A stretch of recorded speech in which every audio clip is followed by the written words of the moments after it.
And she says that she has the most exciting news that has happened since... All right, what is it? Oh, no. You must come in yourself, for not even I have knowledge of it. She's in the sitting room. Oh, do make haste. Come in. I shall be in directly.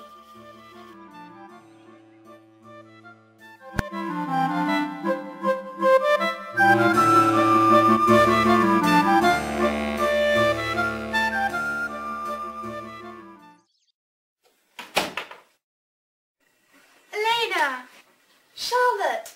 Lovely to see you. Is your father any better? Oh, never mind that. Tell me all the news with every tantalising detail. Well, there was a Mr. Benton coming from Dorsetshire with his great friend Mr. Chesney, and he has 7,000 a year. Everyone who sees him says he has the most handsome face. Well, why should he not be handsome? Well, I'm sure every man in Hertfordshire would think me the most handsome girl had I 7,000 a year. Father says he is to host a welcoming ball to celebrate. A ball? Oh, Elena, can you imagine 7,000 a year?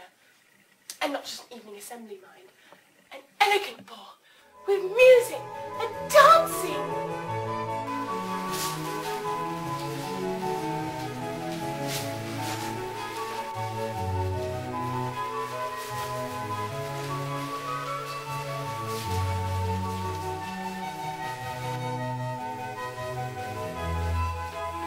I say, who is that woman over there? In the yellow, Miss Helena. And who is her father? A mere tradesman. He's currently travelling abroad on business. Pity. Had she any social standing, she would actually be a beautiful creature.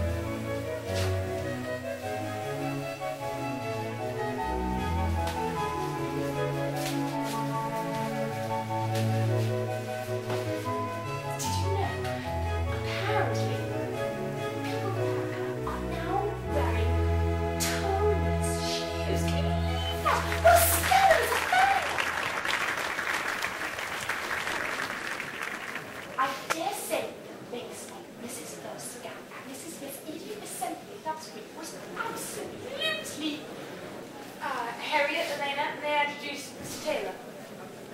Please make your acquaintance. Pleasure is ours, sir. Have you travelled far to come here, Mr. Taylor?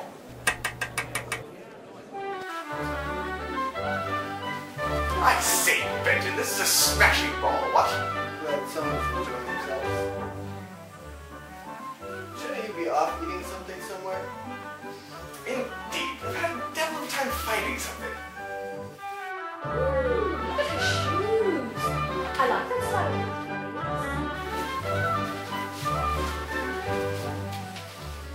Their own she's the back and forth hard shirt and who knows where with who knows who. It's... The music is about to start. I have no partner to dance with, sir. I had hoped as much.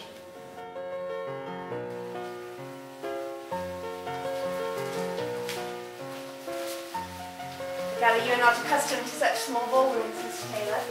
No, nor such agreeable people. I'm afraid the only time I have travelled outside of Hertfordshire was when we went to Bath. How did you like it? Not at all, I'm afraid. My mother was stricken ill shortly after Harriet turned 10, and she's been unable to speak ever since. We travelled to Bath at the insistence of her good friend, Mrs. Smith, that we should try the waters. I believe in their healing powers even less now than it was when we first set out. Nor was it then. None at all. It is my belief, the higher up one goes in society, the littler one becomes. I don't believe I've ever met a gentleman before with words so refreshing. From what I have observed, his actions seem to match his words. He showed a genuine kindness to all he came into contact with, even the servants. I do believe that by the end of the night he knew more of the servants than their own master did, which unfortunately I do not find surprising. Mr. Benton seemed to find it difficult to converse with his own guests, let alone the servants. Had I not known, I would have assumed that Mr. Taylor was hosting the ball. I confess I do have a great regard for Mr. Taylor. and I hope that he intends to make his visit a long one, for indeed I would not be sorry to know him better.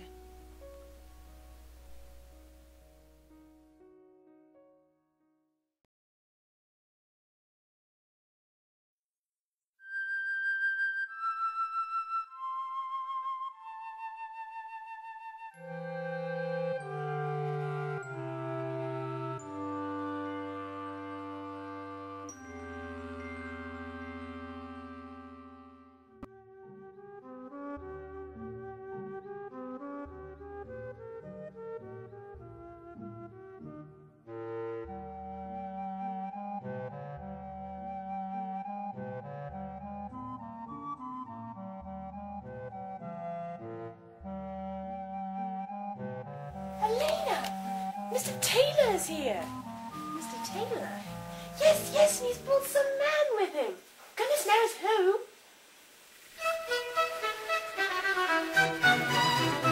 Harriet, make haste!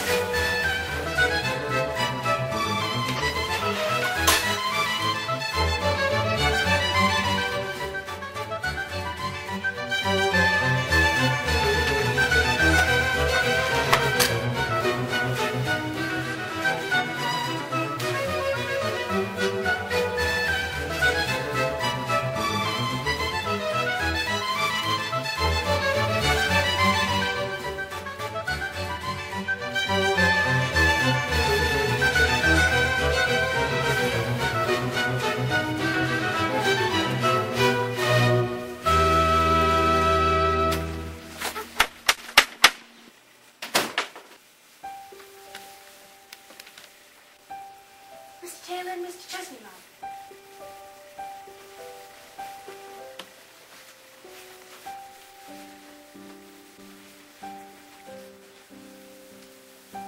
Good morning. And may I present to Mr. Chesney, a good friend of Mr. Benton, whom I only met last night at the ball. You insisted on coming along with me, didn't you, Chesney? Indeed I did. Miss Hunsford and Miss Harriet Hunsford. Pleased to make your acquaintance, Mr. Chesney. Oh, won't you sit down? Ring the bell for tea, Harriet. Oh, Miss Hunsford, I did happen across that music we were discussing last night. Oh, Mr. Taylor, thank you. Oh, I shall work ever so hard on it. Father shall be most pleased. He often tells me how much he enjoys listening to my playing. You must miss him terribly. Indeed I do. When Mamma fell ill, we had to economize on a great many things to pay for her treatments. But Father never failed to bring me home a new piece of music whenever he returned. Is he often away on business? Yes, very often. Well, I'm sure he wishes it were otherwise. I believe that good fortune must be just around the corner for your family. Your father must secretly be hot on the trail of some long-lost family inheritance. Really? Oh, indeed. Did you have any distant aunts or uncles who could do the job well enough to your satisfaction? None that I'm aware of. But then again, would not that defeat the purpose? For in order to receive a surprise inheritance, one's rich relatives must be unbeknownst to the recipient. Well, in any case, I look forward to the day when it happens. I can hardly imagine a family more deserving. Indeed. Quite.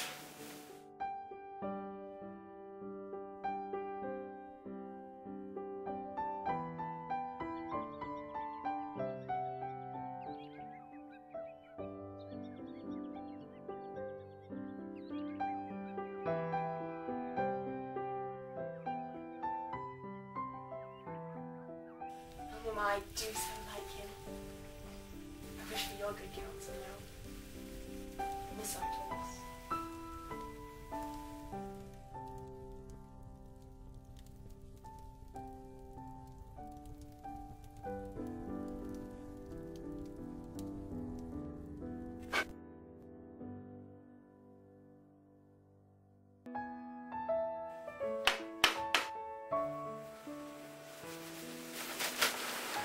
Good morning, Mr. Taylor. I believe you will find the Huntsford sitting in their side garden playing croquet. Follow me, please.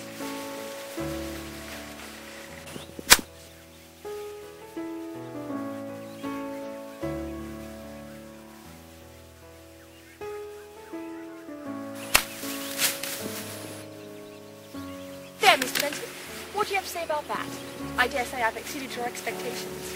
I dare say you have, Miss Harriet. Your put my skills to shame. I see I shall have to practice to pass the score.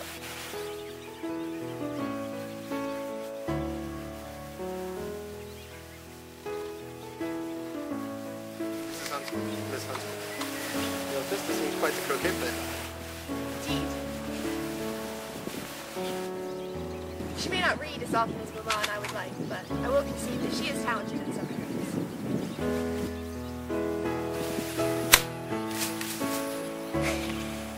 I dare say you have your work cut out for you, sir.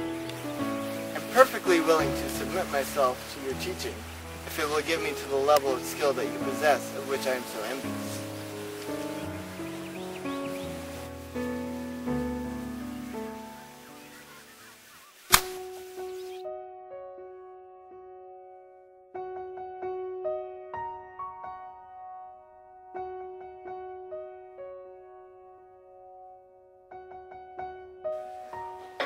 I hope as much.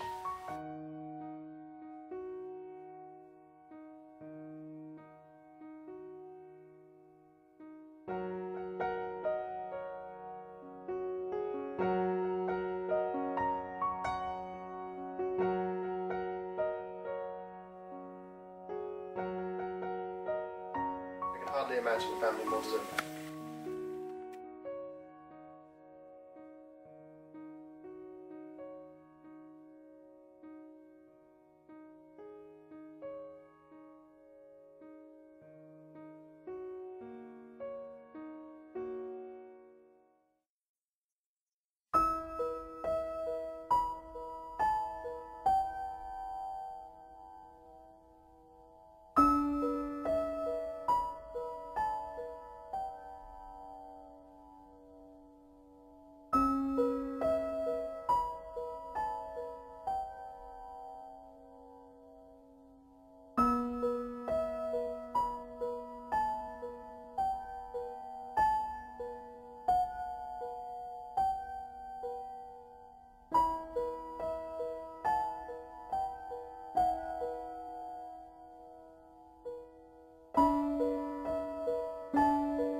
Charlotte, good morning.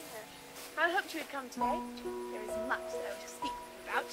No, Elena, let me speak first, for I have no glad tidings. Mr. Taylor has left Hertfordshire. He came just this morning to take leave of father and to settle his affairs. But why? Surely he must be returning. He did not divulge his reasoning, not even to my father. It seemed to me to be a matter of delicacy and great urgency. It is probable that his absence will be of quite a duration. I'm so sorry, Elena. Come on, shall we go in for some tea then?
resigned myself to the difficult truth that Mr. Taylor will not ever be returning to Hertfordshire. I must therefore conclude that he did not feel for me as I did for him. How foolish I must have been. But it is over, and though I do feel regret, I shall not dwell on it. I will not be so selfish as to pine over my loss when there is so much to be done that I am capable of, and indeed responsible for. I still have much to be thankful for.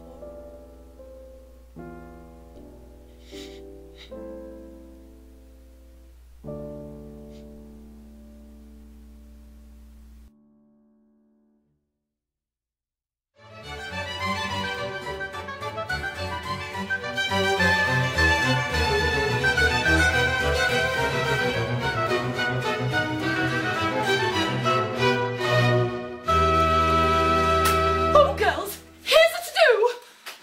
Mrs. Smith, how lovely to see you. Shall I ring for some tea? No, girls. Dispel the pleasantries.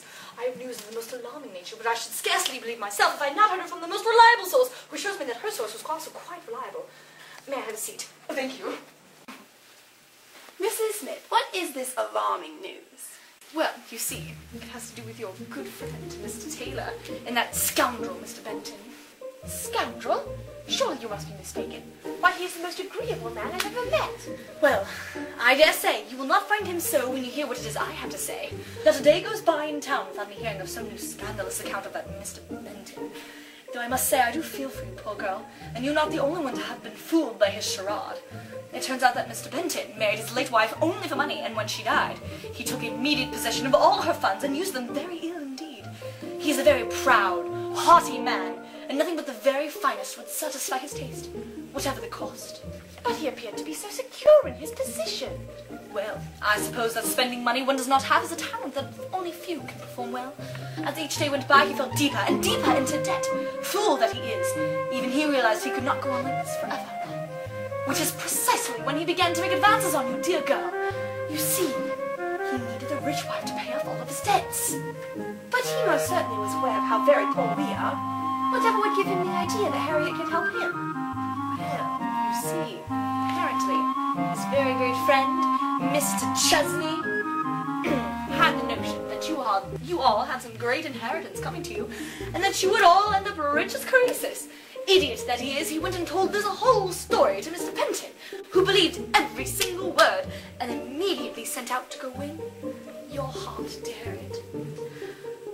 Well, I think him to be a very rude and disagreeable man.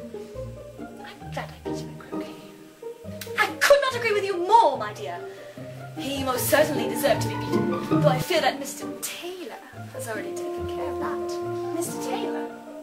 What part has he had to play in all this? Oh, my dear. Now we come to the worst one of them all. Mr. Benton, as you know, left about a fortnight ago. Or was it 2? Yes, it was 2. For it was when Louise, my dearest Louise, had a baby.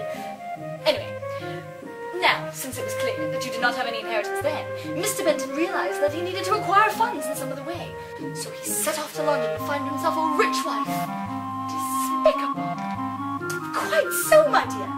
He had just become engaged to Mrs. Summers with £30,000 when he happened upon an old written note, and more notably signed by Mr. Taylor. Benton took this note and used it to forge his signature, making an official transfer of all of Mr. Taylor's funds into his own account. However, Mr. Taylor always made it a habit to keep up with his financial dealings quite rigidly. In fact, he immediately became aware of this situation and set off instantly to track the man down.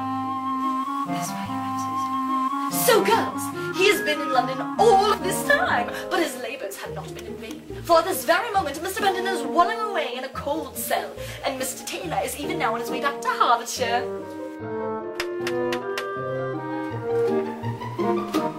Mr. Taylor, Mum. Oh, Mr. Taylor!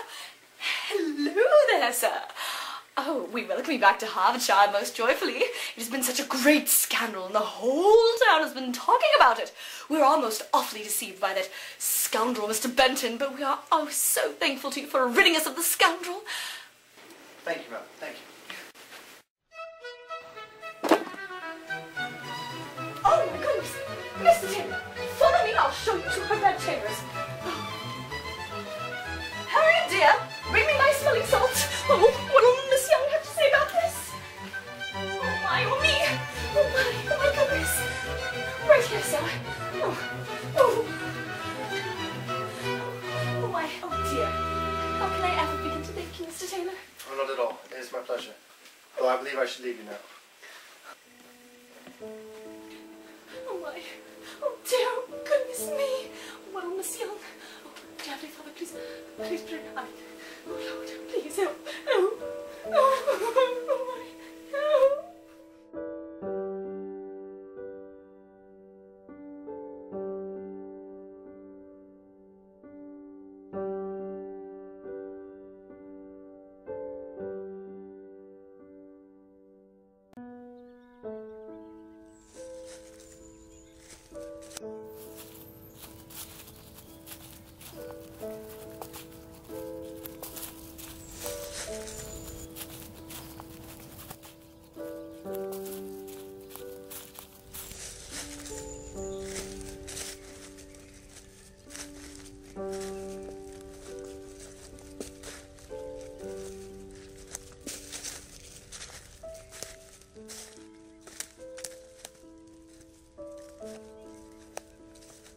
Miss Huntsman, I hope you find yourself fully recovered from yesterday. Yes, fully recovered. I confess the information I received from Mrs. Smith was more than I could handle at one time. I don't doubt it. The way I have treated you was by no means... No, let me finish, please. I had reasons that I did not call upon you and your family to take my leave, however ungentlemanly they may have been. Now that I look back on it with a clear mind, I am ashamed of my conduct. The morning that I left, I had only just received word that my funds had been totally depleted, and that there was no way of recovering them. Mrs. Smith explained as much. You have no reason to regret your actions. You are most generous. I was blessed to find that the servant at the bank had happened upon one of many notes signed apparently by myself, authorizing the transfer of all my funds to Mr. Benton. It seemed we were right to never have trusted his pretense of good character. However, Providence smiled upon me, as I was able to track him down, though it took me much longer than I wished. I have come to love this town. Miss Hunsford, there is one reason why I am thankful for being called away. While I was there, I met your father. My father? Yes. I stayed with him for a few days and we got to know each other. He's a remarkable man. You have much to be proud of him. I have never been supportive of arranged marriages, but I only tell you this information to set your heart at ease that your father has given full consent. I come here with no expectations, and I do not push you for an answer now. But I must tell you that ever since I first met you, my regard and admiration for you has grown. Miss Elena Hunsford, would you do me the honor of accepting my hand? With all of my heart,